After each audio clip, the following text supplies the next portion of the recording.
சிவா திருச்சிற்றம்பலம்.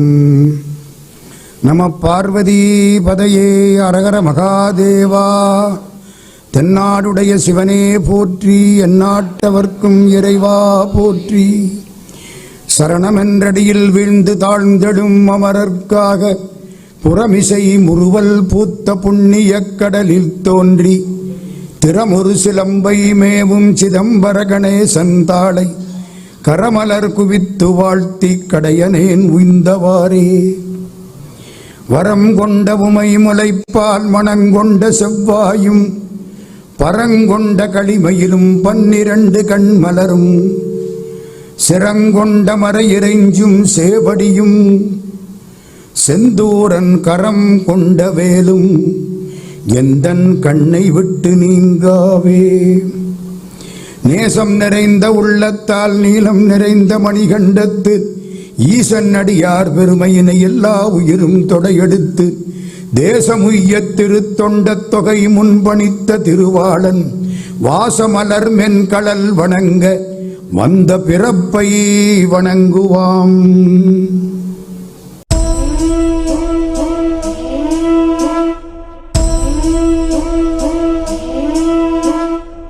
பண்ணின தர்மம் காப்பாத்துது. சுத்தி வர அம்புகள் பாயுது, இவன் மேல பாயலை. கிருஷ்ணன் எந்திரிச்சான். அர்ஜுனா, கர்ணனை வெல்ல என்னாலும் முடியாது. என்ன சொல்ற? இப்ப கர்ணன் சண்டை போடல, அவன் பண்ணின தர்மம் சண்டை போடுது. தர்மத்தை ஜெயிக்க யாராலும் முடியாது. இரு, நான் போய் பார்க்கிறேன்.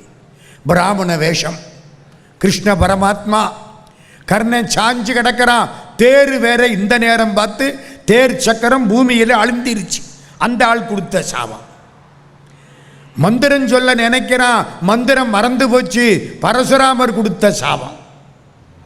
எல்லாம் நிக்குது. இப்போ சாகிற நேரத்தில் வரிசைக்கு சாஞ்சு கிடக்கிறான். ஒன்றும் முடியல. தேர் சக்கரத்தை தூக்க முடியல.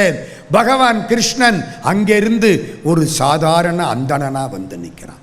கர்ண மகாராஜா, யாரையா? என்னமாவது தானம் வாங்க வந்தேன். ஏண்டா, தானம் வாங்கிறதுக்கு இதுவாடா நேரம்?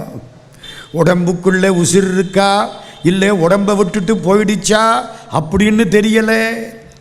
நான் செத்து போயிட்டேனா இல்லையான்னு தெரியல. இப்போ போய் கேட்குறிய ஐயா, என்னால் கொடுக்க முடிஞ்சதா பார்த்து கேளு. கடைசி காலத்திலே கர்ணன் கொடுக்க முடியாமல் இறந்தான்னு சொல்லப்படாத ஐயா. ஆவியோ நிலையில் கலங்கியது, யாக்கை அகத்ததோ புறத்ததோ அறியேன். பாவியேன் வேண்டும் பொருளெல்லாம் நயக்கும் பக்குவம் தனில் வந்திலையால். உனக்கு இப்போ நான் ஒன்று தான் கொடுக்க முடியும். என்ன? அதே கொடு. நான் செய்த புண்ணியத்தை பூரா கொடுத்துட்டேன். போ. ஓ விலாது யான் செய் புண்ணியம் அனைத்தும் உதவினேன் கொள்க நீ உனக்கு.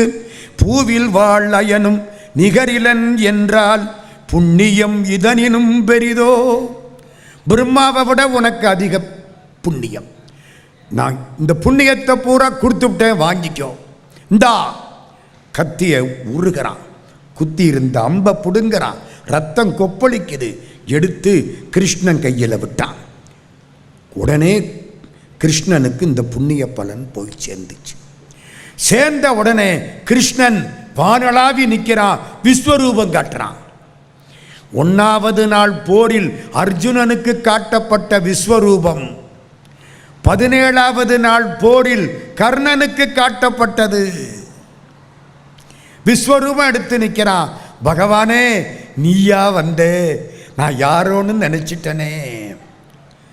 சரி, நான் உனக்கு கொடுக்கிறேன்டா. ஒரு வரங்கேள். எப்படி இருக்கு?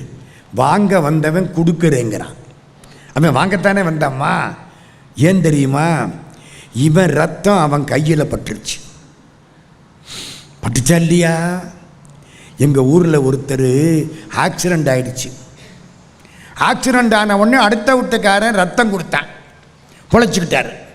அவனுக்கு 10,000 ரூபா கொடுத்தாரு. எங்கள் ஊரில் அது பெருசுங்க. அப்போ கொடுத்தாச்சு. 6 மாதம் ஆச்சு. திரும்ப அதே ஆளுக்கு அதே ஆக்சிடெண்ட்டு. அதே ஆள் ரத்தம் கொடுத்தேன், பொழைச்சிக்கிட்டாரு. 5000 ரூபா கொடுத்தாரு. ஒரு 8 மாதம் ஆச்சு. 3வது ஆக்சிடெண்ட்டு, ரத்தம் கொடுத்தான், பொழைச்சிக்கிட்டாரு. 1000 ரூபா கொடுத்தாரு. 4வது முறை ஆக்சிடெண்ட்டு, ரத்தம் கொடுத்தான், தேங்க்யூன்னாரு. என்ன அநியாயமாக இருக்கே, ரத்தத்துக்கு மதிப்பு குறைஞ்சி போச்சா? 10,000, 5000, 1000 தேங்க்யூ. சே, ஏன் தெரியுமில்ல, இந்த ரத்தம் கொடுத்தான் பாருங்க, இவன் கஞ்ச பையன். இவன் ரத்தம் சேர சேர சேர அவர் தொகையை குறைச்சிக்கிட்டே வந்துட்டார். முதல்ல ரத்தம் சேர்ந்துதா 10,000, இப்போ அவன் கஞ்சன் ஆயிட்டான்ல, அடுத்தாப்பில் 5000, இன்னும் கொஞ்சம் சேர்ந்துருச்சுல்ல 1000, அப்புறம் தேங்க்யூ. இனிமே ரத்தம் கொடுத்தா நீ கொடுறான்னு கேட்பான் பணம். சரிதானே? டாக்டர் அழகப்ப செட்டியார், புதுக்கோட்டைக்கு பக்கத்தில் ஒரு கேட்டு. அழகப்ப செட்டியார் அந்த கேட்டில் போய் நிற்கிறார். ஒரு 10 பேரோட நிற்கிறார். நல்ல வெயில் நேரம், கேட்டு சாத்தி இருக்கான், ரயில்வே கேட்டு. இந்த வெள்ளரிக்காய் விற்றுக்கிட்டு இருக்கா ஒருத்தி. செட்டியார் அவள்கிட்ட வந்தார். அவருக்கு வயசு அப்போ 38 வயசு. அவர் பிறந்தது 1909. நான் சொல்கிறது 1947. செட்டியார் அங்கே போய் நிற்கிறார். இவளது வெள்ளரிக்காய் அள்ளிக்கிட்டு வந்தார். இந்த இருந்தவனுக்கெல்லாம் ஆளுக்கு ஒன்று கொடுத்து விட்டார். அவளுக்கு பணம் கொடுக்கணுமா வேண்டாமா? கொடுத்துட்டு திரும்ப போனார். பைக்குள்ளேருந்து 100 ரூபா எடுத்தார். அவள் கையில் கொடுத்தார். அவள் அப்படி பார்த்தா, சாமி எல்லாமே அரையணாத்தான். 1947 எல்லாமே அரையணாத்தான். மிச்சம் 99 ரூபா 15 அணாவுக்கு நான் எங்கே போவேன்? உலகமே அவளுக்கு சுத்திருச்சு. செட்டியார் சொன்னார், நீயே வச்சுக்கோன்ட்டார். உலகம் அவளுக்கு 2வது முறை வேகமாக சுத்திருச்சு. 100 ரூபா என்னங்க, அரையணா எங்க, 100 ரூபா எங்க? அடேங்கப்பா, கொடுத்துட்டு போயிட்டாரு. எந்திரிச்சா, இருந்த வெள்ளரிக்காய் எடுத்தார். வந்தவன் போனவன், அறிஞ்சவன் தெரிஞ்சவன், பஸ்ஸில் உட்கார்ந்தவன் எல்லாருக்கும் தானம் பண்ணிவிட்டான். வீட்டுக்காரன் வந்தா, என்னடி எல்லாத்தையும் தானம் பண்ணிவிட்டே? மச்சான், அந்த ஒரு ஆள் இருக்காருல்ல, அவர் கொஞ்சம் அரையணா வெள்ளரிக்காய்க்கு 100 ரூபா கொடுத்தாரு மச்சான். என்கிட்ட சில்லறை இல்லைன்னு சொன்னேன், நீயே வச்சுக்கோன்ட்டாரு.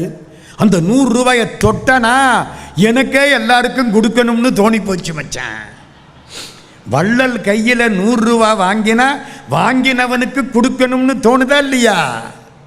100 ரூபா வாங்கினவனுக்கே இப்படி தோணினால், கர்ணனுடைய ரத்தம் கொடுத்து சிவந்த கொடைக்கரம் பட்ட உடனே பெருமான் நான் கொடுக்கிறேங்கிறான். பெருமாள், இவனுக்கு என்ன வரம் கேள், எந்த ஜென்மத்தில் யார் வந்து கேட்டாலும் இல்லை என்று சொல்லாமல் இடுகின்ற மனத்தை கொடு. பகவான் சொன்னான், மனத்தையும் கொடுத்தேன், அதற்கு ஏற்ற தனத்தையும் கொடுத்தேன். 2 வரம். நமக்கு ஒரு சந்தேகம் வருதில்லை, ஆமாம் இருங்க இந்த கதையை முடிச்சுக்கிறேன். இப்போ பரமாத்மா அங்கே போனார் அர்ஜுனங்கிட்ட. அர்ஜுனா அம்ப விடு. இந்த சுற்றி ஒரு தர்ம தேவதை தவம் பண்ணுச்சுல்ல, இவனை சுற்றி நின்றுச்சா இல்லையா? தடுத்ததில்லை. இப்போ தர்ம தேவதையை காணாம், விலகிடுச்சு. ஏன் விலகிடுச்சு? தர்மத்தின் பலனை பூரா கிருஷ்ண வாங்கிக்கிட்டான், விலகிடுச்சு. சரிதானா? நான் சொன்னது புரியுதா?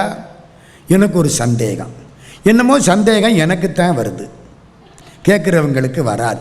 புரிஞ்சாவில் வரும், எனக்குத்தான் வருது. ஆமாம், இந்த எல்லா தர்மம் இதுவரைக்கும் பண்ணினான்ல, அதை பூரா தானம் பண்ணதுனால தர்ம தேவதை விலகிருச்சு. இந்த தானம் இப்போ பண்ணினான்ல, இதுக்கு தர்ம தேவதை நிற்கணுமா வேண்டாமா? என்னங்க, இவ்வளவு தான தர்மம் பண்ணின பலனையும் கொடுத்தான்ல, இதுக்கு தர்ம தேவதை நிற்கணுமா வேண்டாமா? ஒருவேளை தர்ம தேவதைக்கு தமிழ் தெரியாதோ? தெரியும், அதனால தான் விலகுனுச்சு. என்ன தெரியும்?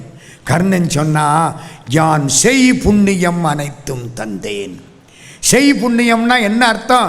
செய்த புண்ணியம், செய்கின்ற புண்ணியம், செய்ய போற புண்ணியம், 3ஐயும் கொடுத்தேன்ட்டான். சரிதானா? ஊறுகாய் அம்மா சாப்பிட்ருக்கீங்களா? அதுக்கு ஏம்மா ஊறுகாய்ன்னு பேர்? ஊறிய காய், ஊறுகின்ற காய், நாளைக்கு ஊறப்போகிற காய். வினைத்தொகைன்னு பேர். தமிழ் வாத்தியார்ட்ட கேட்டால் சொல்லுவார்.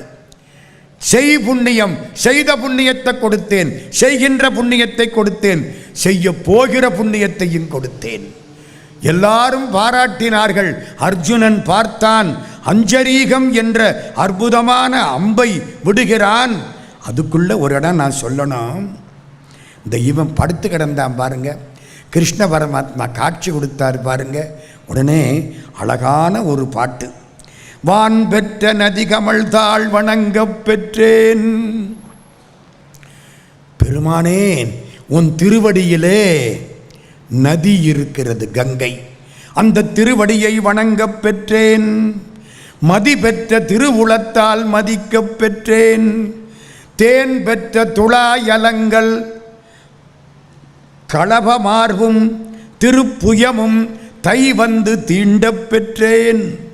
ஊன் பெற்ற பகழியினால் அழிந்து வீழ்ந்தும் உணர்வுடன் நின் திருநாமம் உரைக்கப் பெற்றேன். சாகிற பொழுது கிருஷ்ணா உன்னை பார்த்தேன், உன் பேரை சொன்னேன், உன் கையை தொட்டேன். யான் பெற்ற பெருந்தவப்பேறு என்னை அன்றி இரு நிலத்தில் பிறந்தோரில் யார் பெற்றாரே. தருமன் முதலிய பாண்டவர்களோடு சண்டை போட்டு துரியோதனனுக்கு என் உயிரை கொடுத்தேன். இந்திரனுக்கு கவசத்தையும் குண்டலத்தையும் கலற்றி கொடுத்தேன். அது இருந்தால் இவனை ஜெயிக்க முடியாது. தேவேந்திரனுக்கு கவச குண்டலம் கொடுத்தேன். செய்த புண்ணிய பலனை உனக்கு தந்தேன். மருதிடையே முன்தவழ்ந்த செங்கண்மாலே மாதவத்தால் ஒரு தமியேன் வாழ்ந்தவாறே. ஒரு தனிப்பட்டவன் தவத்தினால் வாழ்ந்தேன். அஞ்சரீகம் என்ற அம்பு பாய்ந்தது. கர்ணன் வீழ்ந்தான், சாக போறான், இழுத்துக்கிட்டு கிடக்கு. அங்கிருந்து குந்தி தேவி ஓடி வந்து மடியில் வைத்து கொண்டு அழுதாள், பால் ஊட்டினாள். அதோட மேலே போய் சேர்ந்துட்டான். ரொம்ப வேகம் கர்ணன் கதை. இது தான வீரன். இப்போ ரொம்ப வேகமாக தரும வீரனிடத்திலே போகிறோம். தரும வீரன் யார்? விதுரன். நான் முக்கியமான செய்திகளை சொல்கிறேன். அரக்கு மாளிகையில் பாண்டவர்களை காப்பாற்றியவன் விதுரன். விதுரன் யாரு? மிகப்பெரிய ஒரு ஞானி, வேதவியாசர். வேதவியாசரிடத்திலே குழந்தை வேண்டும் என்று சத்தியவதி வேண்டினாள். 3 பொண்ணு, 1 அம்பிகை, 2 அம்பாலிகை. கணவர் இறந்து போய்விட்டார். அம்பாலிகைக்கும் அம்பிகை அம்பை இங்கே வல்ல, அம்பிகை அம்பாலிகை, இந்த 2 பேருக்கும் கணவர் இறந்து போய்விட்டார். இந்த 2 பேருக்கும் குழந்தை பாக்கியத்தை கொடுங்கோ. வியாச பகவான் வந்தார். மூத்தவள் போனாள், கண்ணை இறுக மூடிக்கொண்டாள். பிறந்த பிள்ளை திருதராஷ்டிரன் குருடனா பிறந்தான். ஐயோ ராஜ்யத்துக்கு ஆகாதே. அடுத்த பொண்ணை அனுப்புனாங்க.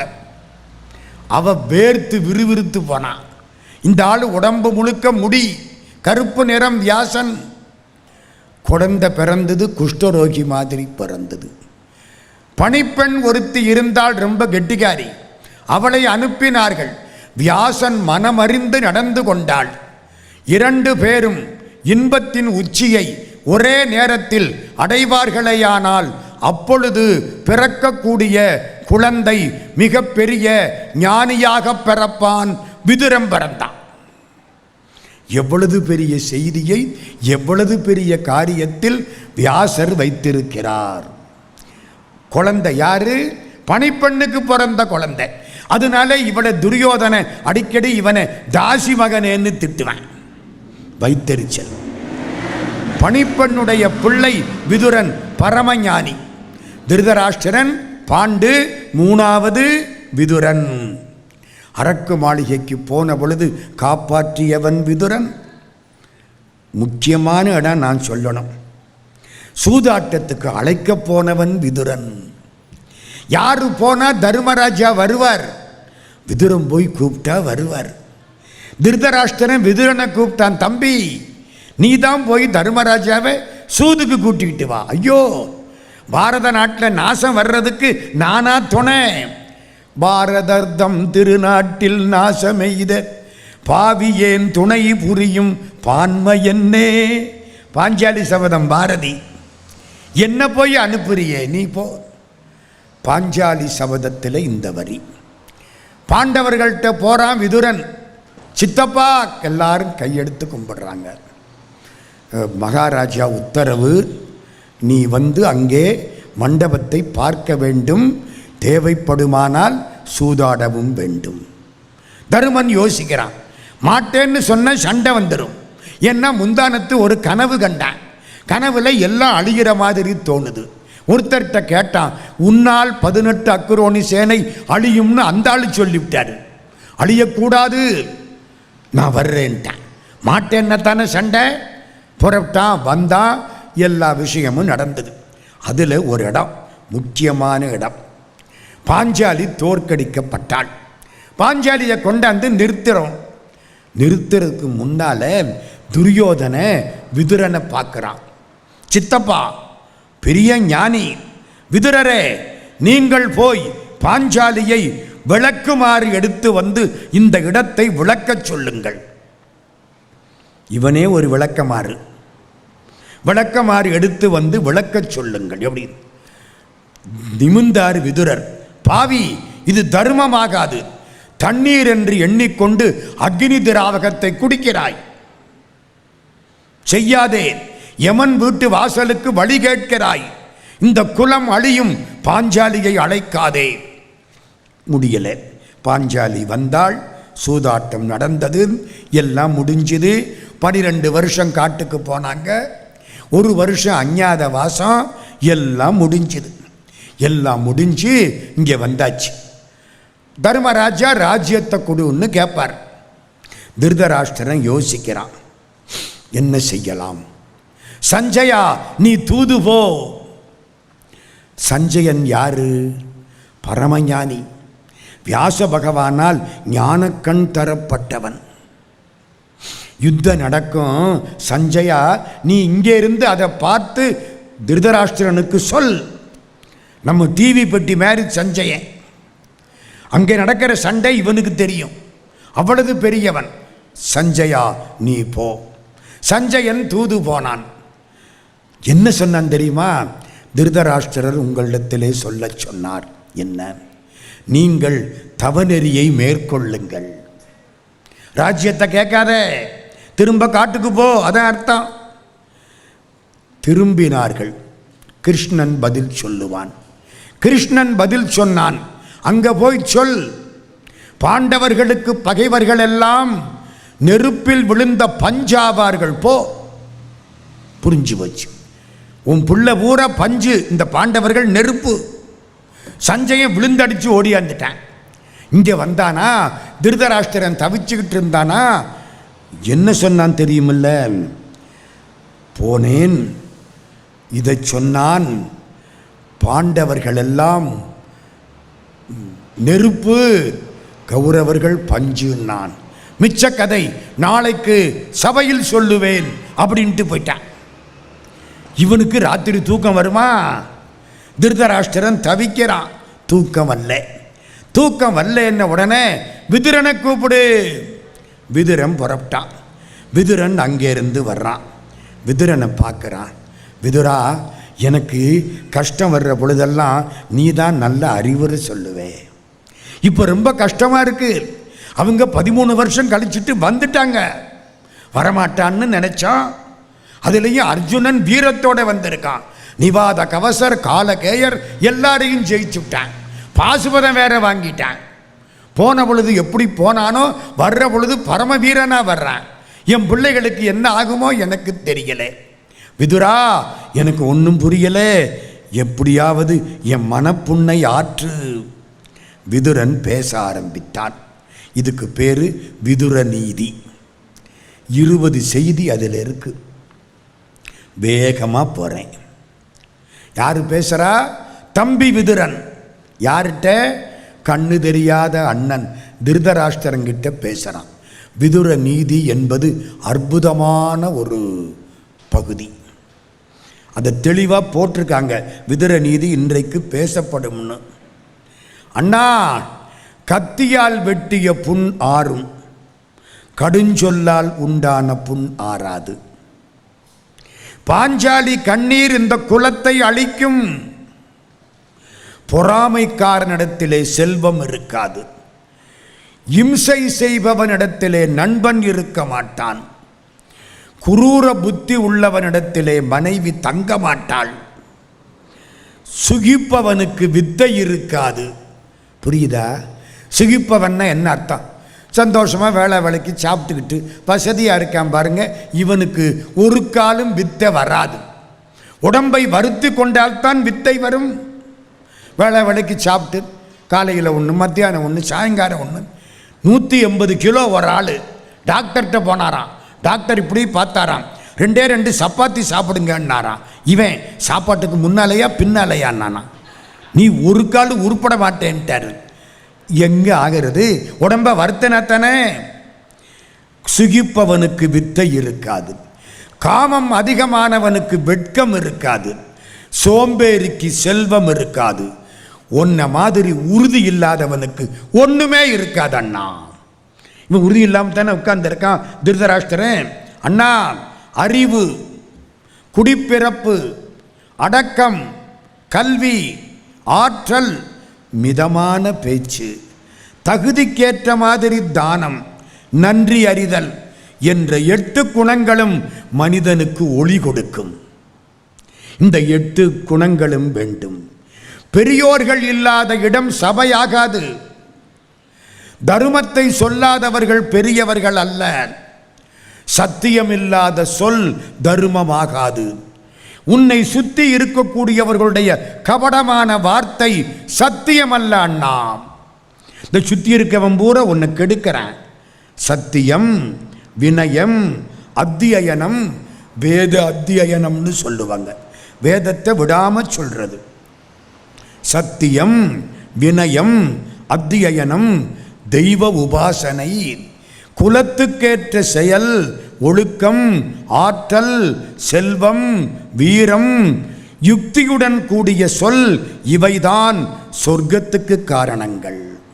அண்ணா, இரவுக்கு வேண்டியதை பகலில் தேடிக்கொள்ள வேண்டும். மழைக்காலத்துக்கு வேண்டியதை கோடைக்காலத்தில் தேடிக்கொள்ள வேண்டும். முதுமைக்கு வேண்டியதை இளமையில் தேடிக்கொள்ள வேண்டும். மறுமைக்கு வேண்டியதை இம்மையிலேயே தேடிக்கொள்ள வேண்டும். அடுத்த பிறவி நல்லா இருக்கணுமா, இப்ப யோக்கியனாயிரு, இல்லைன்னா அடுத்த பிறவியும் கஷ்டப்படணும். சீடனை குரு தண்டிப்பார், துஷ்டர்களை அரசன் தண்டிப்பான், பாவிகளை அண்ணா யமன் தண்டிப்பான். சூதாடும் போது தடுக்காமல் இருந்தாய்.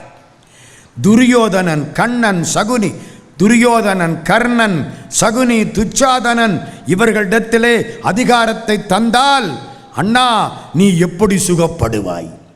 அதிக அகங்காரம், அதிக பேச்சு, அதிக குற்றம், அதிக கோபம், தான் மட்டும் வாழ வேண்டும் என்ற சிந்தனை, நட்புக்கு துரோகம், இந்த 6ம் நம் ஆயுளை அறுக்கும் கத்திகள். இந்த 6 ஒன்னை சூழ்ந்திருக்கு அண்ணா. உலகம் வாழ ஒரு நகரத்தை விட்டு கொடுக்கலாம். ஒரு நகரம் வாழ ஒரு சிறு கிராமத்தை விட்டு கொடுக்கலாம். ஒரு கிராமம் வாழ ஒரு குலத்தை விட்டு கொடுக்கலாம். ஒரு குலம் வாழ ஒரு மனிதனை விட்டு கொடுக்கலாம். தம்பி என்ன சொல்ற? 100 பேர் வாழ இந்த மூத்த துரியோதனனை விடு. அவன் தாண்டா எனக்கு உசுறு, விட முடியலையே. 100 பேர் வாழ மூத்த புதல்வனை விட்டுவிடு. பாண்டவர்களுக்கு ராஜ்யத்தை கொடு. ஒரு அரசன் இந்திரியங்களை வெல்ல வேண்டும். பெண்கள், சூதாட்டம், வேட்டை, மது, கடும் தண்டனை, செல்வ விரயம், இந்த 7ம் தீமைகள். ஒதுக்கிவிடு. குப்பை இல்லாத இடத்தில் விழுந்த நெருப்பு தானே அணையும். பொறுமையுள்ள அரசனை சூழ்ந்த பகை தானே ஒளியும். குப்பை இல்லைன்னா நெருப்பு அதுவாத்தானே போகும். அண்ணா, சம்சாரத்தில் இருந்து கொண்டு தன் காரியத்தை செய்யாதவன் முட்டாள். சந்நியாசியாக இருந்து கொண்டு தன் காரியத்தையே செய்பவனும் முட்டாள். செய்யக்கூடாது. இவர்கள் புகழ் பெற மாட்டார்கள். தன்னால் முடிந்ததை தக்கவனுக்கு கொடுக்காமல் இருப்பது குற்றம். தகுதியற்றவனுக்கு கொடுப்பதும் குற்றம். உன் கையில் இருக்கிறத கொடு. நீ கொண்டுட்டு போறதில்லை, கொடுத்துட்டு போ. தகுதி உள்ளவனுக்கு கொடு. தானம் செய்யாத பணக்காரன், முயற்சியற்ற ஏழை, இவர்கள் பயனற்றவர்கள். அண்ணா, மனைவி, பணியாள், மகன் 3 பேரையும் பேணி பாதுகாக்க வேண்டும். 3 பேர் நம்மளை நம்பி இருக்கிறாங்க. யார் யாரு? மனைவி, வேலைக்காரன், மகன். அறிவில் குறைந்தவர்கள், காலதாமதம் செய்பவர்கள், சோம்பல் மிக்கவர்கள், முகஸ்துதி செய்பவர்கள், இவர்களோடு ஆலோசனை செய்யாதே. ரொம்ப பேர் முகஸ்துதி பண்றான். சார், உங்களை மாதிரி உண்டா? இவர், நான் புகழுக்கு மயங்க மாட்டேன். ஆகா, எல்லாரும் புகழுக்கு மயங்குறாங்க, நீங்க புகழுக்கும் மயங்கலையே. ஆமா, தொலைஞ்சேன், மாட்டிக்கிட்டேன். பார்த்தீங்களா? ஊவே சாமிநாத ஐயரை உட்கார வச்சு பாராட்டுனாங்களாம். தலையை குனிஞ்சாராம், ரொம்ப குனிஞ்சாராம், நல்லா குனிஞ்சாராம். ஏன்? கழுத்தில் சுமை ஏறுது, குனிஞ்சுக்கிட்டே இருக்கிறேன். என் காதுபட என்னை யாரும் புகழக்கூடாது. தேவர்கள், முன்னோர்கள், சக மனிதர்கள், விருந்தாளிகள், சந்நியாசிகள், இவர்கள் வணங்கத்தக்கவர்கள். திருக்குறளுங்க. தென்புலத்தார் தெய்வம் விருந்து ஒக்கல் தான் என்ற ஆங்கு ஐம்புலத்தாறு ஓம்பர் தலை. அண்ணா, 6 குற்றங்களை அகற்ற வேண்டும். சொல், சோம்பல், அது அகற்றவே முடியலையே. எங்க உட்கார்ந்தாலும் தூக்கம் வருது. அச்சம், கோபம், முயற்சியின்மை, விரைந்து செயல்படாமை. வேகமாக செயல்படணும். இவை செல்வத்தை தேய்க்கும். பசுக்கள், வேலையாட்கள், விவசாயம், மனைவி, கல்வி, நண்பர், 6 பேரையும் கொஞ்ச நேரம் கூட விட்டுறப்படாது. நான் சொன்னது புரியுதா? திருவள்ளுவர் சொல்றார், நிலத்தை தினம் போய் பார்க்கணும்டா. பார்க்கலன்னா என்ன ஆகும்? வீட்டுக்காரிக தினம் வீட்டுக்காரன் பார்க்காட்டி என்ன ஆகுமோ அது ஆகும்டா.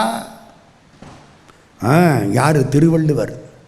செல்லான் கிழவன் இருப்பின் நிலம் புலந்து இல்லாளின் ஊடிவிடும். வீட்டுக்காரி சண்டை போட்ட மாதிரி நிலம் சண்டை போட்டுரும். யார் யாரை தினம் பார்க்கணும்? பசுக்கள், வேலையாட்கள், விவசாயம், மனைவி, கல்வி, நண்பர்கள் கட்டாயம் பார்க்கணும். ஒருத்தன் வெளிநாட்டுக்கு போயிட்டான். வெளிநாட்டுக்கு போய் சம்பாதிக்க ஆரம்பித்தான். பொண்டாட்டிக்கு என்ன மாதிரி பணம் அனுப்பணுமா வேண்டாமா? 1 மாதம் ஆச்சு, அனுப்பலை. வந்தவங்க சொல்லிவிட்டாங்க, உன் புருஷன் அங்கே வேலைக்கு சேர்ந்துட்டேன், 1000 வெள்ளி சம்பளம்ட்டாங்க. கேட்டுக்கிட்டான். அங்கே இருந்து அவன் கடிதாசி போட்டான். என்ன கடிதாசி தெரியுமா? நான் இப்பொழுதுதான் வந்திருக்கிறேன், வேலை பார்த்து கொண்டிருக்கிறேன், கொஞ்ச நாளில் உனக்கு என்ன அனுப்ப வேண்டுமோ அனுப்புகிறேன். இப்போதைக்கு என்னால் அனுப்ப முடிந்தது 50 முத்தங்கள் மட்டுமே. இந்த அறிவழி. அந்த பொண்ணு அதை வாங்கி படிச்சிருச்சு. படிச்சுட்டு ஒரு லெட்டர் போட்டது. விழுந்தடிச்சு ஓடி போயிட்டேன். அங்கே ஓடி போயிட்டேன். என்ன லெட்டர் போட்டது தெரியுமா? மிகுந்த நன்றி, நீங்கள் அனுப்பிய 50 முத்தங்களும் கிடைத்து விட்டன. மளிகை கடைக்காரனுக்கு 10 முத்தங்களை கொடுத்து விட்டேன். வீட்டுக்காரனுக்கு வாடகைக்காக 10 முத்தங்களை கொடுத்து விட்டேன். இந்த வேலைக்கார பையனுக்கு 10 முத்தங்களை கொடுத்து விட்டேன். இன்னும் 20 முத்தங்கள் மீறி வைத்திருக்கிறேன். இந்த மாசத்தை சமாளித்து விடுவேன். பையன் உட்காருவான். அப்புறம் விழுந்தங்கட்டேன்னு ஓடி போய் பார்த்தா 50 முத்தமும் சுத்தமாக இருக்கு. புரியுதா? அந்த பொண்ணு கெட்டிக்காரியா இல்லையா? விட்டு போயிடாதே. யாரை விடக்கூடாது? பசு, வேலையாள், மனைவி, கல்வி, நண்பர் விடப்படாது. சீடர்கள் ஆசிரியனை மரியாதை இல்லாமல் இனிமேல் நடத்துவார்கள். மனைவியை அடைந்தவன் தாயை அவமதிப்பான். ஆசை நிறைவேறியதும் அந்த மனிதன் தன் ஆசையை தணித்த பெண்ணை அவமதிப்பான். உதவி பெற்றவன் உதவி செய்தவனை அவமதிப்பான். வியாதி நீங்கியவன் மருத்துவனை அவமதிப்பான். கரையை அடைந்தவன் ஏறி வந்த படகை அவமதிப்பான். அண்ணா, கலியுகம் வரப்போகிறது, இதெல்லாம் நடக்கும். உலர்ந்த விறகோடு கூடிய விறகு எரியும், ஈர விறகு எரியும். அதே மாதிரி தான் அண்ணா, இதெல்லாம் நடக்கும். இதெல்லாம் யார் சொல்றா? விதுர நீதின்னு பேர். நான் சுருக்கமாக எடுத்துக்கிட்டு ஒரு 20 செய்திகளை மொத்தமாக சொல்லிட்டேன். இப்போ இது விதுரன் பண்ணின உபதேசம். அடுத்த கதைக்கு வேகமாக ஓடுறேன். என்ன தெரியுமா? அந்த கிருஷ்ண பரமாத்மா தூது வர்றார். தூது வர்ற பொழுது யாரும் வரவேற்க செல்லக்கூடாது அப்படின்னு துரியோதனன் சொல்லிவிட்டான். 3 பேர் போயிட்டாங்க. இவன் சொல்றதை பற்றி கவலைப்படாமல் 3 பேர் போயிட்டாங்க. யார் 3 பேர்? பீஷ்மர், துரோணர், விதுரன். பீஷ்மர் பாட்டனார், இவன் அவரை கட்டுப்படுத்த முடியாது. துரோணர் ஆச்சாரியர், விதுரன் பரமஞானி. 3 பேரும் போயிட்டாங்க வரவேற்க. கிருஷ்ண பரமாத்மா தேரில் வர்றார். இந்த 3 பேரையும் பார்த்த உடனே 3 பேரையும் அவர் தேரில் ஏற்றிக்கிட்டார். அவர் தானே தேரை ஓட்டணும். அந்த தேரையும் அவர் தான் ஓட்டுவார், இந்த தேரையும் அவர் தான் ஓட்டுவார். எப்போ நிறுத்தணுமோ நிறுத்திடுவார். 10:30க்கு நிறுத்தணும்னா 10:30க்கு லகான பிடிச்சிருவார். 10:45னா அதுக்குள்ளே முடிச்சிருவார். அவர் தானே தேர் ஓட்டுறாரு. தேரை ஓட்டுறார். 3 பேரும் உட்கார்ந்துட்டாங்க. தேர் போய்கிட்டே இருக்கு. ஹஸ்தினாபுரத்துக்குள்ளே வந்துருச்சு. பீஷ்மாச்சாரியார் சொல்கிறார், கிருஷ்ணா, இது என்னுடைய கிருகம். அப்படியா? சரி, தேரை விட்டுட்டான். பீஷ்மர் இங்கே சாப்பாடை தயார் பண்ணி வச்சிருக்கார். அருமையான சாப்பாடு ரெடியாக இருக்கு. சாப்பிடலை. கிருஷ்ணன் சாப்பிடலை, போயிட்டான். துரோணர் வீடு. பகவானே, இது என்னுடைய கிருகம். அப்படியா? சரி, தேரை அங்கேயும் விட்டுட்டான். அங்கேயும் சாப்பிடலை. விதுரன் வீடு வந்தது. கிருஷ்ணா, என்ன இது நம்ம வீடு? நம்ம வீடா? தேரை நிறுத்திவிட்டான். நம்ம வீடுன்னா என்ன அர்த்தம்? உங்கள் வீடு இல்லை, எங்கள் வீடு இல்லை, 2 பேருக்கும் சொந்த வீடு. இது நம்ம வீடு. அந்த வார்த்தை ரொம்ப பவர்ஃபுல் தெரிதானா? நம்ம வீடு. நிறுத்திட்டான். நிறுத்திட்டு கீழே இறங்குறான். விதுரன் சாவியை பூட்டி இடுப்பில் சொல்லிக்கிட்டு வந்திருக்கான். சாப்பாடு ஒன்றும் கிடையாது. அவனே ஓசிச்சோறு. எங்கே? துரியோதனன் அரண்மனையில். துரியோதனன் திட்டுறான் ஒரு முறை.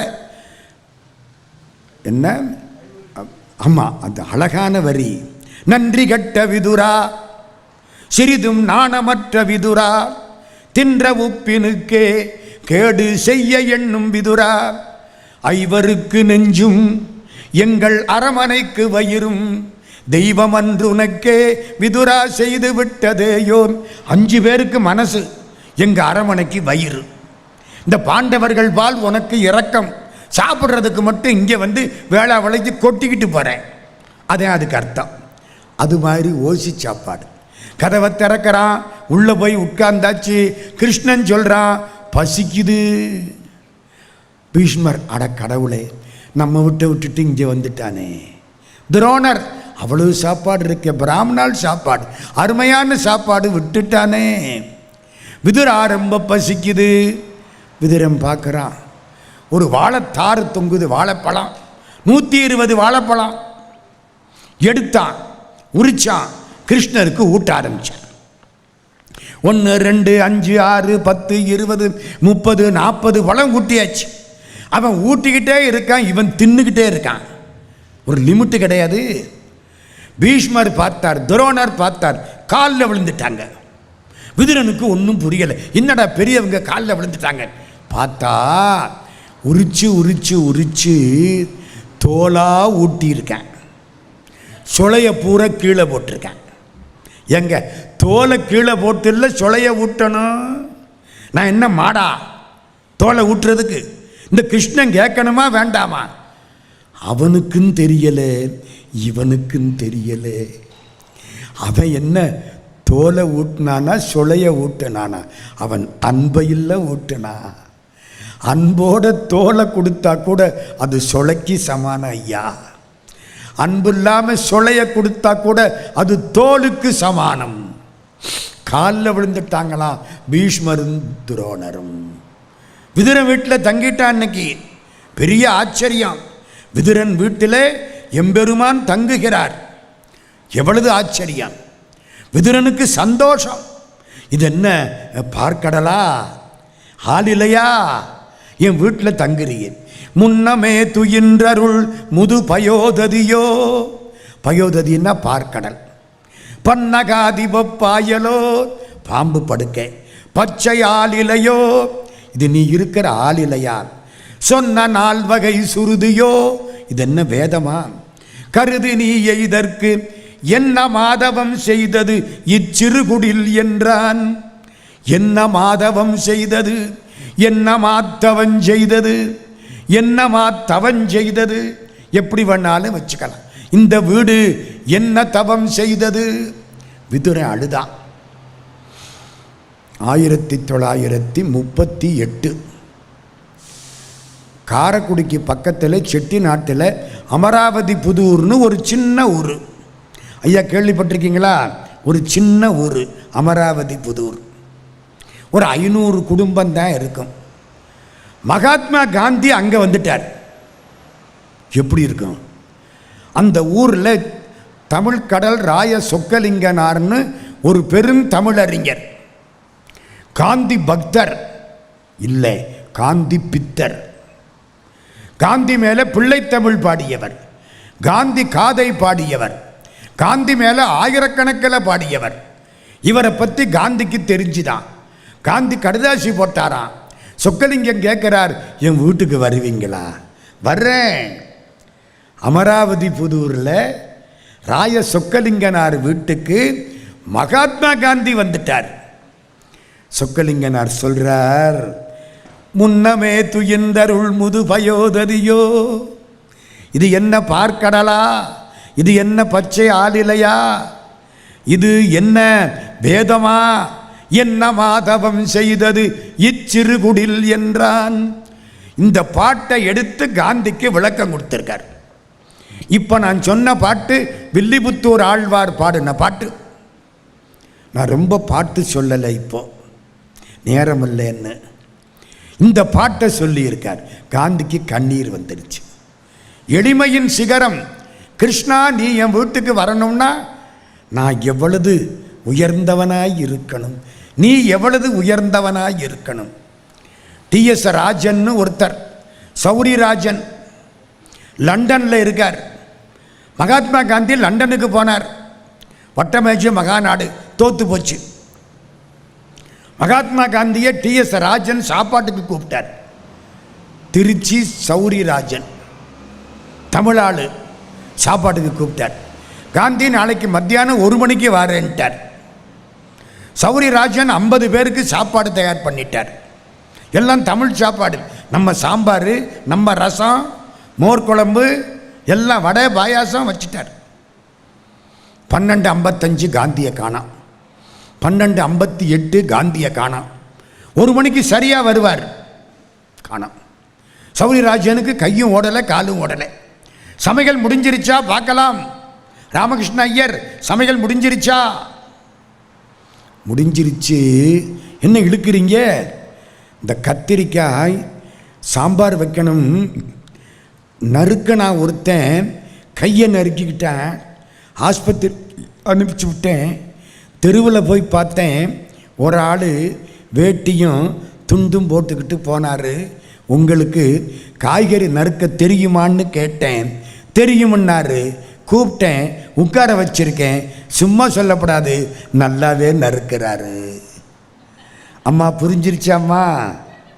புரிஞ்சிருச்சா? நீங்கள் அறிவாளிகள். சபை அப்படி இருக்கணும், தூங்கப்படாது. ஆச்சரியம். போய் பார்த்தா காந்தி உட்கார்ந்து காய்கறி வெட்டிக்கிட்டு இருக்காரு. மகாத்மா இப்படி செய்யலாமா? இல்லை, நறுக்க தெரியுமான்னு கேட்டேன், தெரிஞ்சதை சொன்னேன். தொழிலில் என்ன கேவலம்? சோம்பேறியா இருக்கிறது தான் கேவலம். சரிதான ஐயா? நமக்கு சொன்ன வார்த்தை காந்தி. சோம்பலா இருக்காதே, தொழில்ல என்ன கேவலம், எவ்வளவு எளிமை, என்ன மாதவம் செய்தது இச்சிறுகுடில் என்றான். சரி, அங்கே போயாச்சு. போன உடனே துரியோதனன் கிருஷ்ண பரமாத்மாவை பார்க்குறான். கண்ணா, ஏன் விதுரன் வீட்டுக்கு போனேன்? என் வீட்டுக்கு வர வேண்டியதானே? அவன் வீட்டுக்கு ஏன் போனேன்? உன் வீட்டுக்கு வர முடியாது. ஏன்? உன் வீட்டில் சாப்பிட்டு விட்டா உன்னை எதிர்த்து பேச முடியாது. நன்றி கடன் பற்றுவேன். உன் வீட்டு உப்பை தின்னதுக்கு நான் நீ சொன்னதை கேட்குறாப்பில் ஆகிடும்.